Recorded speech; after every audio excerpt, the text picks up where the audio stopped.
فانزل علينا ببركتك وعلمنا من لدنك علما نافعا يا ذا الجلال والإكرام. أما بعد. Jamaah, bapak-bapak yang dirahmati Allah Subhanahu wa taala, bersyukur kepada Allah dengan senantiasa mengucapkan kalimat alhamdulillahirabbil alamin.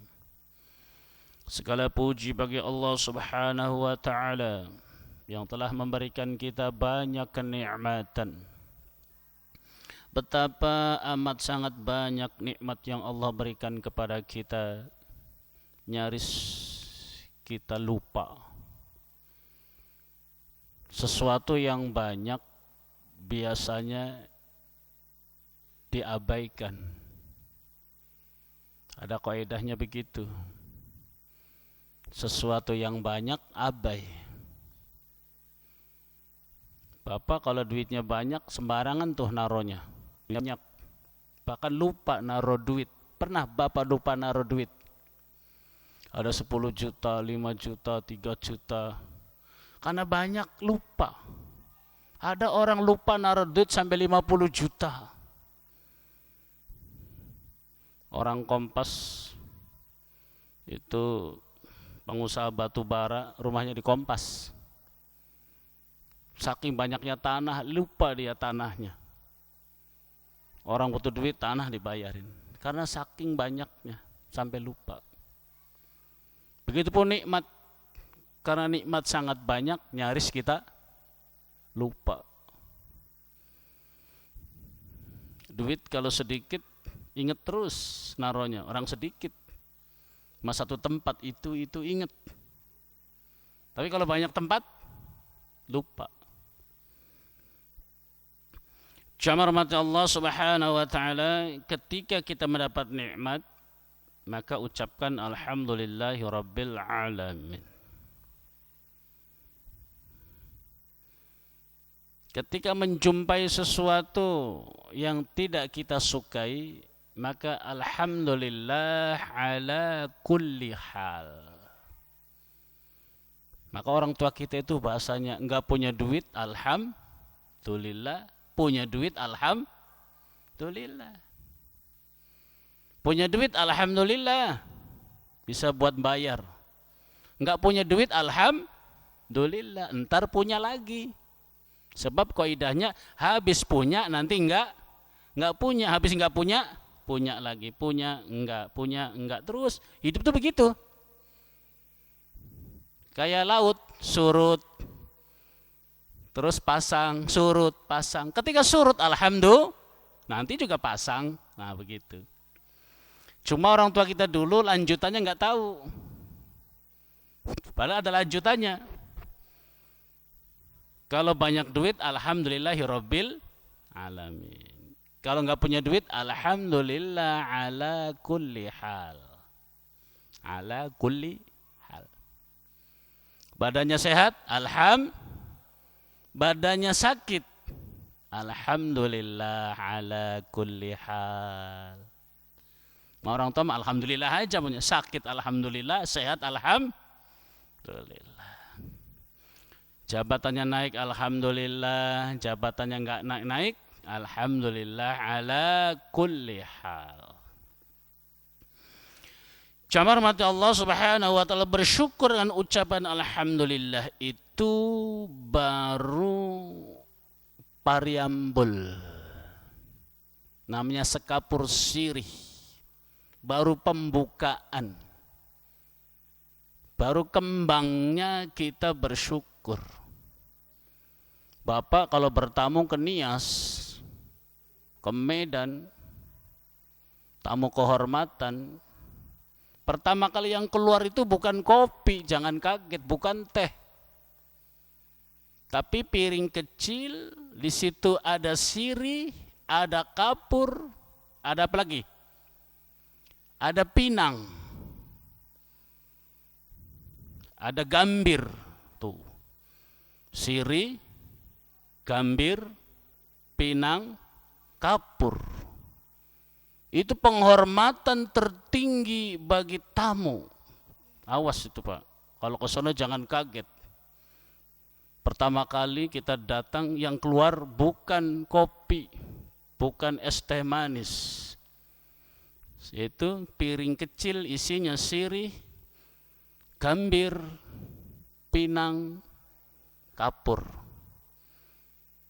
Maka bahasa ini disebut kalau pembukaan namanya kapur, kan begitu ya?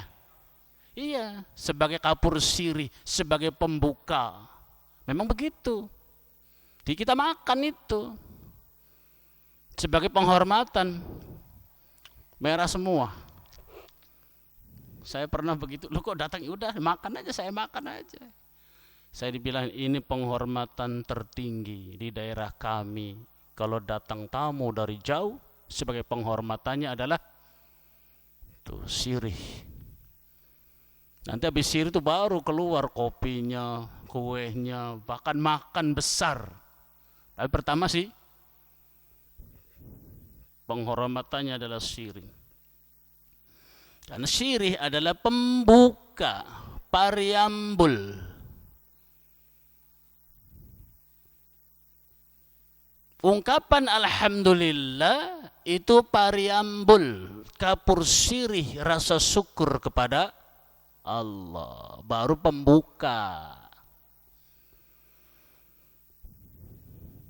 Belum esensi, bertamu baru kapur sirih, belum makan besarnya Pak, belum makan. Kalau di sono kalau makan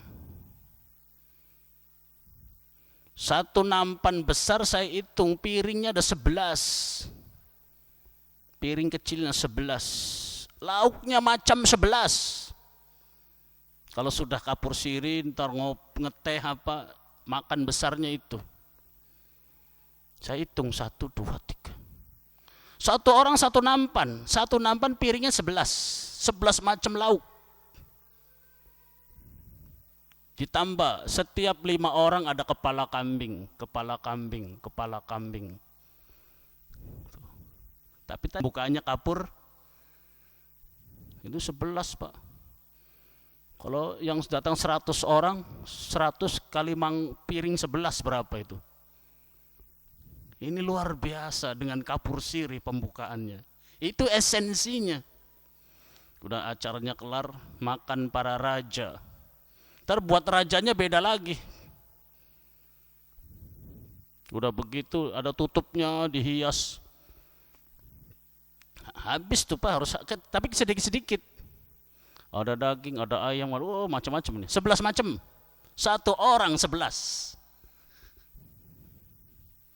Itu pembukaannya kapur sirih, pariambulnya.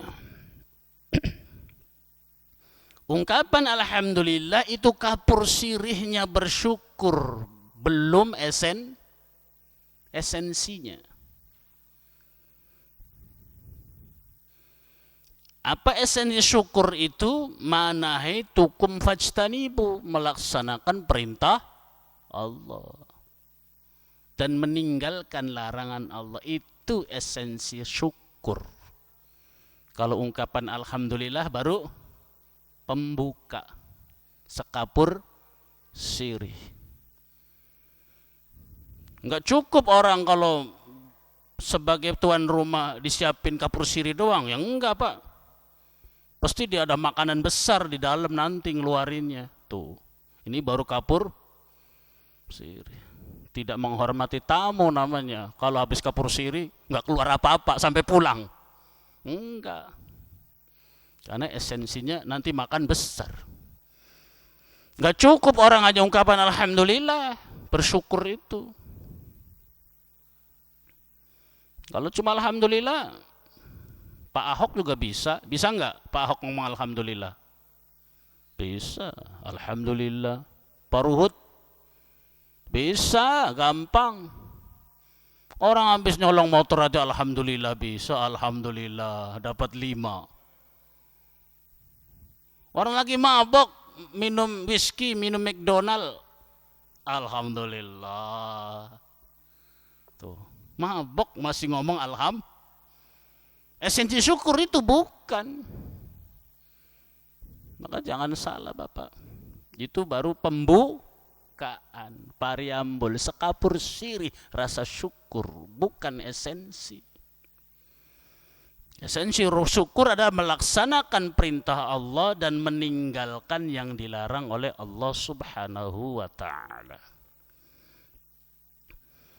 Yang kedua, salawat dan salam. Tak lupa senantiasa kita sampaikan kepada uswah kita, qudwah kita Rasulullah sallallahu alaihi wasallam. Bersalawat itu bentuk kecintaan kita kepada Rasul. Bersalawat itu bentuk rasa syukur kita atas dilahirkannya Rasulullah SAW membawa syariat, sehingga kita dimuliakan dengan syariat itu. Bersalawat kepada Rasulullah SAW juga bagian daripada ibadah. Salawat itu syukur, salat itu bentuk kecintaan. Oleh karena itu ketika orang bersalawat satu salawat, Allah balas dengan 10 kali salawat. Dan hanya bersalawat inilah satu-satunya amal yang Allah sendiri bersalawat kepadanya. Allah menyuruh kita aqimus shalah, dirikanlah salat. Allah enggak salat. Karena Allah bukan makhluk. Waktu tiaz zakah, hendaklah engkau membayar zakat. Allah enggak membayar zakat. Allah bukan makhluk, enggak sama dengan kita. Wa shaumu Ramadan, berpuasa di bulan Ramadan, kata Allah. Allahnya berpuasa? Ya enggak. Karena Allah bukan makhluk, tidak sama dengan kita. Tetapi ketika memerintahkan kita untuk bersolawat, Allahnya mencontohkan solawat. Innallaha wa malaikatahu yusalluna 'alan nabi. Ya ayyuhalladzina amanu sallu 'alaihi wa sallimu taslima. Itu hebatnya salawat. Sesungguhnya Allah dan para malaikat bersalawat kepada Nabi. Wahai kaum muslimin, orang-orang beriman, bersolawatlah kepada Nabi. Tuh, Allahnya bersolawat. Itu kehebatan solawat. Bentuk doa, bentuk cinta, bentuk syukur.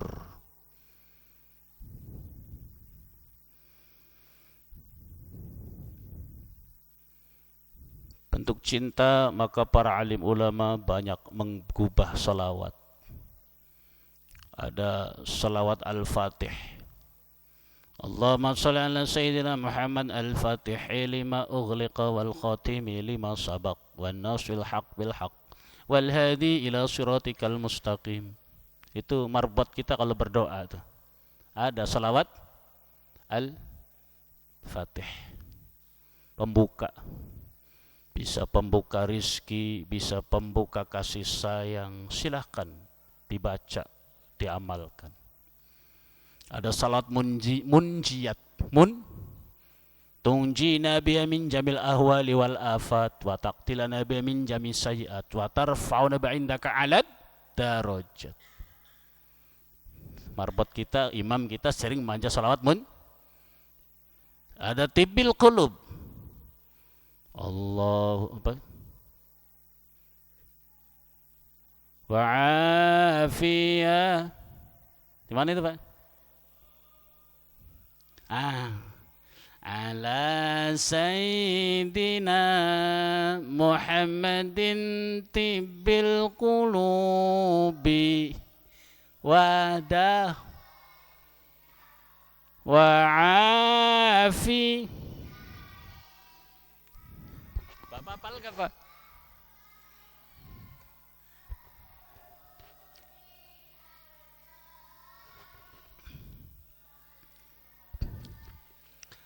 Tib itu dokter. Tib, dokter. Artinya obatnya hati. Sholawat. Ada sholawat ummi. Sholawat ummi. Kalau bapak ke Kanjun sholawat, Habib Lutfi Pekalongan, namanya sholawat ummi. Ada salawat asyagil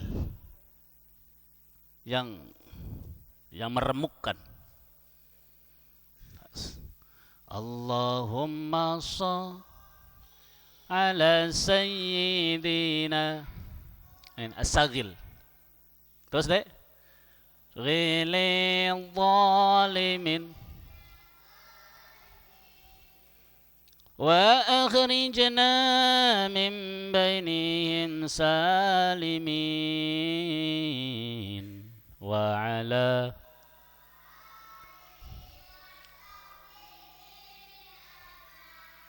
salawat yang mengalahkan. Bapak dihina orang jangan membalas, baca salawat itu. Kalah dia nanti. Bukan bapak yang balas. Bukan bapak. Allah yang balas. Kalau bapak yang balas berdosa. Bapak ditempeleng orang balas nempeleng, ya berdosa bapak. Ditempeleng orang balas nempeleng, berdosa. Tapi baca salat ini ntar yang nempeleng Allah. Terserah Allah bagaimana cara nempelengnya, itu rahasia Allah. Bapak direndahkan orang, jangan membalas merendahkan. Baca salat as-saghil. Nanti Allah yang akan merendahkan dia. Nanti Allah yang akan membalas. Balasan Allah beda-beda, nggak harus nempeleng. Bisa jabatannya naik, anaknya Kapolda terus, narkoba terus. Ada nggak? Duit mah banyak, duitnya banyak. Jabatan melejit terus, tapi anaknya di narkoba mulu, keluar masuk. Dengan banyak cara Allah membalas. Enggak dianya keturunannya, enggak keturunannya ada aja.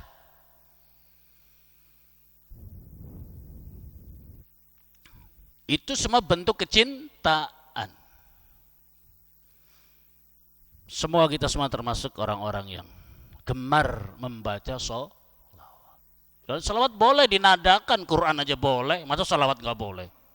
Quran pakai nada boleh? Ya boleh pak. Ngalah nggak pakai nada lucu. Bismillahirrahmanirrahim. Alhamdulillahirabbil alamin. Ar-Rahmanir-Rahim. Orang imam begitu lucu nggak? Ya nggak enak lah dipakai nada. Tuh kayak marbot kita, tuh kayak sudes, kayak al-matruk. Nada itu bukan maksiat. Bunyi-bunyi itu bukan maksiat.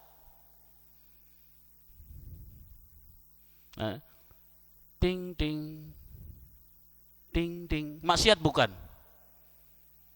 Ting ting ting ting ting ting ting ting ting ting ting ting ting ting, maksiat bukan? Orang anggapnya maksiat itulah. Karena melalaikan, justru duit itu yang sering melalaikan orang. Aturan duit lebih maksiat, duit lebih banyak orang lalai karena duit. Masa musik dibilang maksiat? Justru duit tuh pusatnya maksiat. Orang berantem gara-gara, orang membunuh gara-gara, orang nggak mau sholat gara-gara, itu pusatnya maksiat sebelum itu duit. Saya kaget itu ada kendang di masjid kemudian diomelin yang bawa kendang, ada ya, viral ya. Itu maksiat. Lu maksiat, duit juga maksiat. Iya. Karena ada nada itu kan apa itu? Murni, suara musik itu murni. Dan alat-alat itu seperti pisau, Pak. Bahkan Jalaluddin Ar-Rumi kalau belum ditabuin kendang, belum mau ngaji dia. Jalaluddin Ar-Rumi, pernah dengar? Sufistik Jalaluddin Ar-Rumi. Nah, kalau iringan musiknya untuk mengiringi syair-syair maksiat, jadi maksiat musiknya. Kalau syair musik menjadikan orang lalai untuk mengenal Allah, jadi maksiat. Kalau dengan musik orang berkumpul melakukan maksiat, jadi musiknya maksiat. Kalau dengan musik itu kemudian menjadikan orang pada berantem, maksiat. Tapi kalau musik itu menjadikan orang itu ingat kepada Allah, ya tidak mengapa. Tidak mengapa.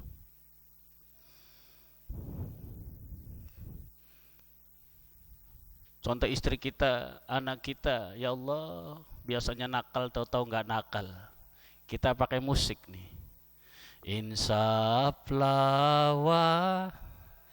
Maksiat bukan?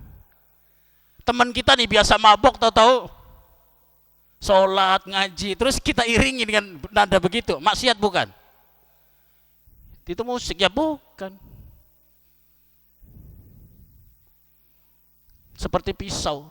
Pisau itu bisa maksiat, bisa wajib. Golok. Kalau goloknya buat membunuh, jadi maksiat golok itu. Kalau saya tukang kambing, motong kambing harus pakai golok untuk ibadah. Jadi ibadah. Tuh, seperti itu.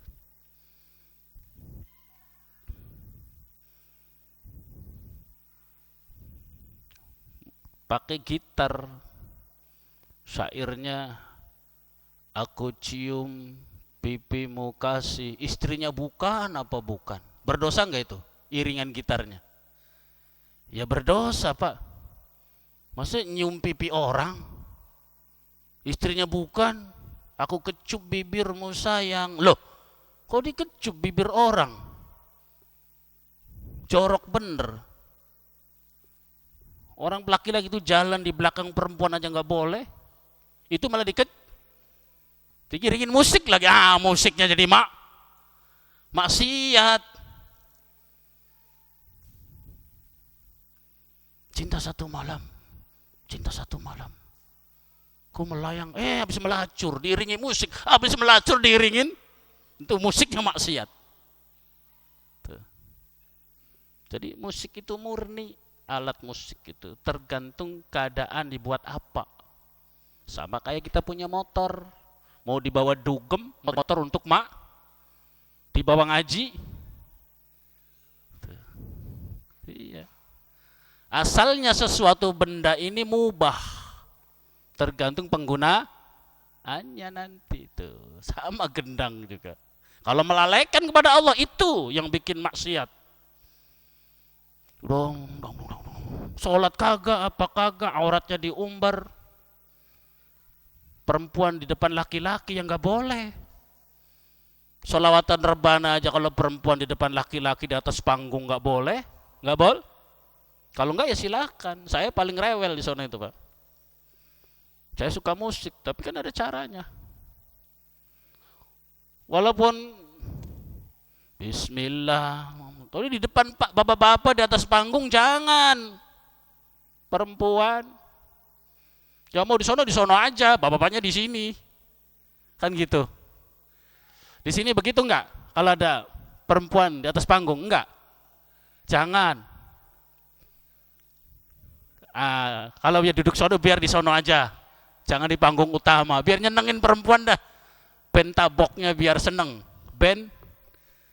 Iya, udah latihan berhari-hari, seragamnya ganti lagi, mau tampil nggak boleh, jangan, biarin. Tapi jangan di depan bapak-bapak, apalagi cantik-cantik, glowing, bapak-bapaknya pusing itu.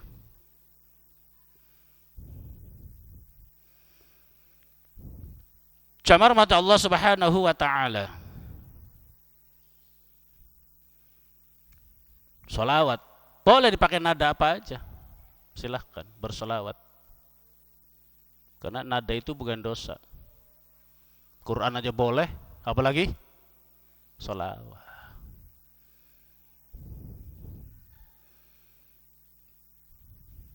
Melanjutkan pada kajian 2 minggu yang lalu tentang nasihat. Bismillahirrahmanirrahim.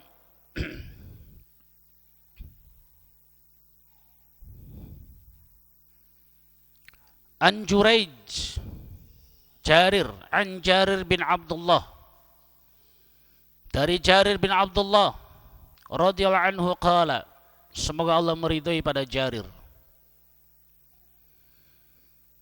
Qala bersabda Rasulullah sallallahu alaihi wasallam. Qala berkata Jarir. Jarir berkata, bay'atu Rasulullah sallallahu alaihi wasallam. Aku berbaiat kepada Rasulullah sallallahu alaihi wasallam. Apa baiat itu? Baiat itu sumpah setia, disebut baiat. Sebetulnya kalau kita sudah bersyahadat itu termasuk baiat. Syahadat itu termasuk baiat. Mengikrarkan diri kita tiada Tuhan yang wajib disembah kecuali Allah. Tetapi baiat ini lebih dekat lagi yang mengandung pengertian kesetiaan.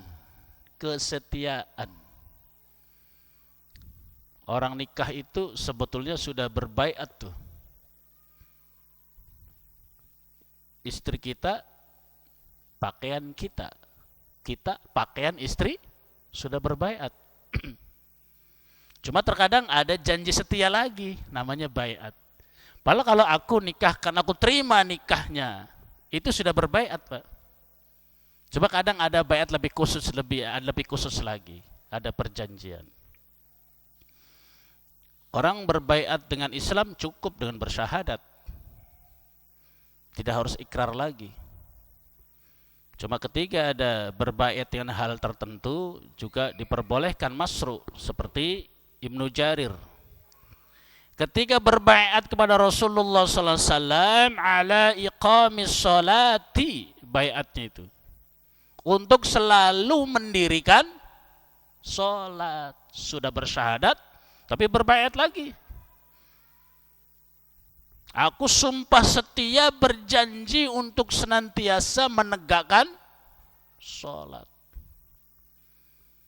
Makanya kalau ada orang yang susah menjalankan sholat, berbaiat tuh.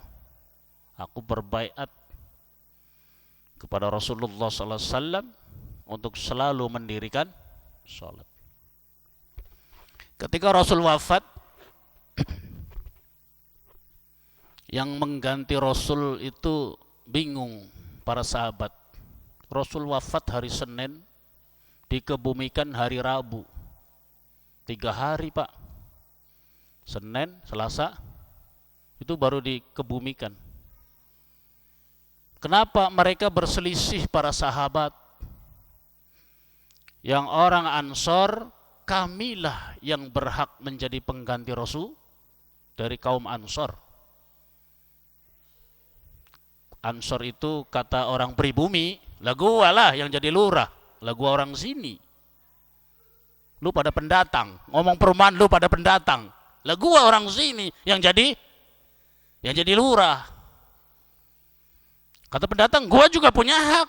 Kalau nggak ada gua ini masih kebon karet, masih hutan, tanahnya masih murah. Lah dengan sebab gua pendatang, ini jadi mahal. Dengan adanya pendatang, dibuka semua jalan-jalan, tanah yang mati jadi hidup. Yang tadi yang nggak ada harganya, sekarang di depan berapa, Pak? Tuh mahal banget di depan. Dulunya, waktu belum dibuka, masih gang-gang kecil, telapak-telapak kaki, setelapak kaki doang, nggak ada harganya. Dibuka dah sama developer, pendatang pada datang. Sekarang jadi, kata muhajir, gua yang berhak, kita yang berhak pendatang yang jadi lurah. Kata orang pendatang, kata tuan rumah, saya yang berhak jadi lurah. Sama ketika Rasul wafat. Kata orang Ansor, saya yang berhak. Sa'ad bin Ubadah, saya berhak untuk menggantikan Rasul. Kata orang muhajirin, kami juga berhak. Berdiskusi 3 hari 3 malam ketika Rasul wafat, belum dikebumikan. Dalam keadaan kredit begitu, diskusi yang agak kenceng, takut pada berantem. Maka orang yang pertama kali, tokoh yang pertama masuk Islam, yaitu Abu Bakar Siddiq. Abu Bapak Bakar perawan, Siddiq terpercaya. Bapaknya perawan. Karena punya anak namanya Aisyah. Satu-satunya istri Rasul yang perawan namanya Aisyah. Maka bapaknya dijuluki bapaknya perawan. Nama aslinya Abu Kuhafah. Nama aslinya Abu Kuhafah. Karena satu-satunya istri Rasul yang perawan anaknya Abu Kuhafah, maka bapaknya dijuluki bapaknya perawan. Istri Rasul itu nggak ada yang perawan kecuali satu, Pak. Iya. Khadijah, Saudah binti Jam'ah, Maimunah, Ummu Salamah. Tuh, Maimunah juga bukan perawan.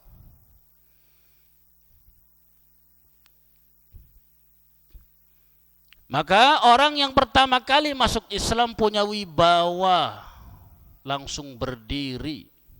Tuh, Abu Bakar Siddiq menyitir sebuah ayat. Ayatnya itu, ya ayyuhan nas inna khalaqnakum min dzakari wa untha wa ja'alnakum syu'uban wa qabaila lita'arafu. Inna akramakum indallahi atqakum. Baca ayat itu beliau. Sesungguhnya Allah jadikan kalian itu bersuku-suku, berbangsa-bangsa, untuk saling mengenal, saling memberikan kebaikan. Tidak ada suku yang lebih mulia. Bukan al-muhajirin, bukan juga al-ansor. Bukan orang pendatang, bukan orang pribumi yang mulia. Tapi siapa yang mulia? Mereka yang taat kepada jalan tengahnya. Yang ngomong Abu Bakar Siddiq, orang tokoh yang pertama kali masuk Islam. Maka setelah ngomong begitu, Umar bin Khattab berbaiat. Langsung berdiri Umar. Aku berbaiat, menyatakan sumpah setia untuk menjadikan Abu Bakar Siddiq sebagai pengganti Rasul. Berbaiat, sumpah setia untuk menjadikan Abu Bakar Siddiq sebagai pengganti Rasul. Yang ngomong itu Umar, tokoh yang disegani. Itu jagoannya itu Habib Nurmagomedov, Habib Nurmagomedovnya zaman itu, Pak Umar itu. Kalau gelut nggak pernah kalah. Kalau tanding itu di ring tanding nggak pernah kalah di pasar Ukaz. Mau siapa aja lawannya tumbang semua. Nggak pernah ada yang mengalahkan Umar bin Khattab. Ketika dia yang berbaiat, spontan semuanya ikut berbaiat, menyatakan sumpah setia untuk mengangkat Abu Bakar Siddiq sebagai pengganti Rasul. Itu namanya sumpah setia berbaiat.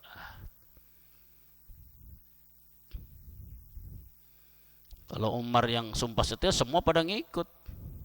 Ya selesailah itu masalah. Umar dinyatakan sebagai pengganti Rasul, baru dikebumikan, baru pelantikan kan gitu kira-kira. Aman, nggak jadi berantem. Karena baiat daripada Umar bin Khattab, tokoh yang sangat disegani, dikagumi. Umar itu, setan aja takut sama Umar. Setan takut, apalagi orang takut, Pak. Coba kelemahannya satu, sama istri takut. Setan ditakuti Umar, tapi Umar takut sama istri. Istri kita itu hebat, Pak. Sehebat-hebatnya orang-orang partai di mimbar begini-begini, berdebat di gedung Nusantara 1, Nusantara 2, hebat. Tapi kalau sama istri, takut ya, rata-rata. Yang orang gede tinggi sama istri takut. Maksudnya bukan takut, malu kalau berantem, malu kalau ngalah aja, mending begitu. Tapi istilahnya takut. Dalam suatu riwayat, ada seorang sahabat yang diomelin mulu sama istrinya. Diomelin mulu sama istrinya. Maka dia datang ke rumah Umar, hendak mengadu keadaan dia selalu diomelin sama istri. Kalau istri kita Pak disakiti itu, ingat terus, seorang perempuan kalau disakiti nggak pernah lupa. Kapanpun. Istri kita sakiti nggak pernah lupa itu. Itu perempuan. Tapi kalau dia nyakitin sering lupa. Ya. Kalau istri kita nyakitin sering lupa. Kita dari kantor udah ngebet, kadang ngeliat sekretarisnya cakep-cakep, sampai di rumah dicolek-colek dia nggak mau. Jengkel nggak? Jengkel. Mau ditaruh di pintu sakit. Bingung kita kan itu.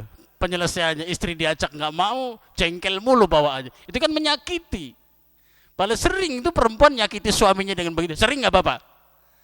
Tuh, dia mah lupa itu. Yang begitu, dikirain bukan nyakiti suami. Tapi kalau kita nyakitin perempuan, dia selalu ingat. Kemudian perempuan itu kayak pohon kacang ya. Udah ada turusnya begini, nggak kesini dia. Kacang panjang itu, kesono merambatnya. Udah tahu ada apa itu namanya? Apa namanya? Orang Cirebon bilang lanjaran ya. Nggak mau kesini dia merambatnya, biar bagus buahnya. Ini malah kesono-sono.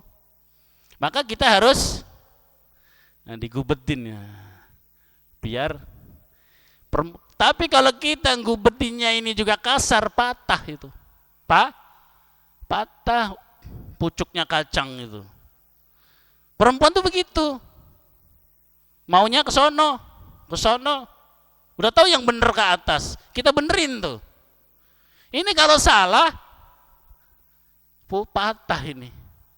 Tuh perempuan begitu. Maka berantem itu. Ketika sahabat datang ke rumah Umar bin Khattab, hendak mengadukan keadaan dirinya yang sering diomelin sama istri, dengar Umar lagi diomelin sama istrinya. Umar diomelin juga sama istrinya.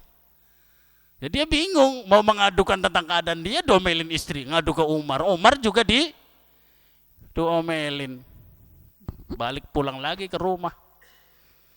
Pada hari yang lain Umar bertanya, kamu kemarin ke rumah ada apa? Orang itu malu-malu ngomongnya. Saya diomelin istri, ya Amirul Mukminin. Tapi ketika hendak mengadu kepadamu, engkau juga diomelin juga. Aku bingung katanya. Mau ngadu pada Umar, Umar juga diomelin. Itu Umar. Ada kelebihan juga, ada sisi seperti itu.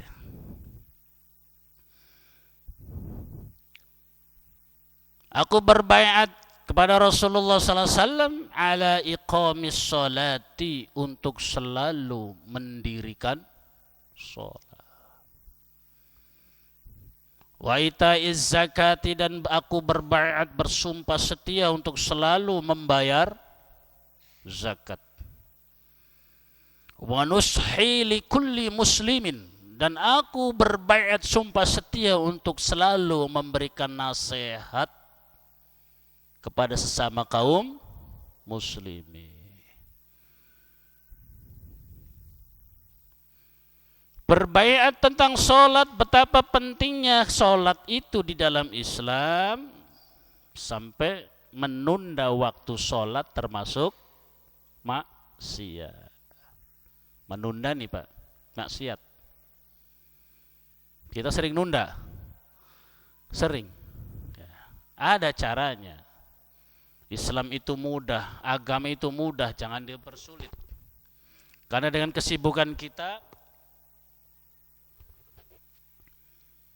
maka agar kita tidak termasuk orang yang menunda waktu sholat, di mana orang menunda waktu sholat termasuk maksiat, caranya adalah dengan azamul makhsusoh.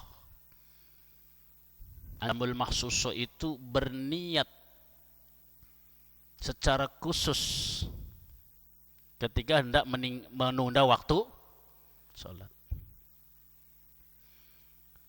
Yang terbaik ketika suara azan cepat sholat. Tidak ada amalan yang lebih baik kecuali sholat pada waktunya. Tapi karena kesibukan kita di jalan, kan nggak bisa tuh. Bagaimana caranya? Azamul makhsusoh. Di jalan nyupir mobil, Allah Akbar, Allahu Akbar. Wah, sudah zuhur. Maka kita berazam kalau nggak cepat sholat, kalau nggak cepat mampir. Karena buru-buru pengen cepat sampai rumah, tapi insya Allah waktunya masih terkejar. Maka azamul maksus namanya. Ya Allah, aku sholat nanti setelah selesai sampai rumah. Sampai rumah jam 1:30 baru sholat. Itu orang yang tidak menunda waktu sholat, Pak. Bukan. Walaupun sholatnya setengah, karena dia sudah berazam di awal waktu. Kalau dia ngeblank tuh, udah waktu zuhur yang ngeblank aja, nggak ada azam apa-apa, nggak ada baiat apa-apa, nyupir aja sampai rumah jam 2 sholat. Itu namanya menunda waktu sholat. Tapi kalau berazam, ya Allah saya sholatnya ntar habis ini, itu tidak menunda waktu, tidak berdosa. Termasuk orang itu sholat pada waktunya.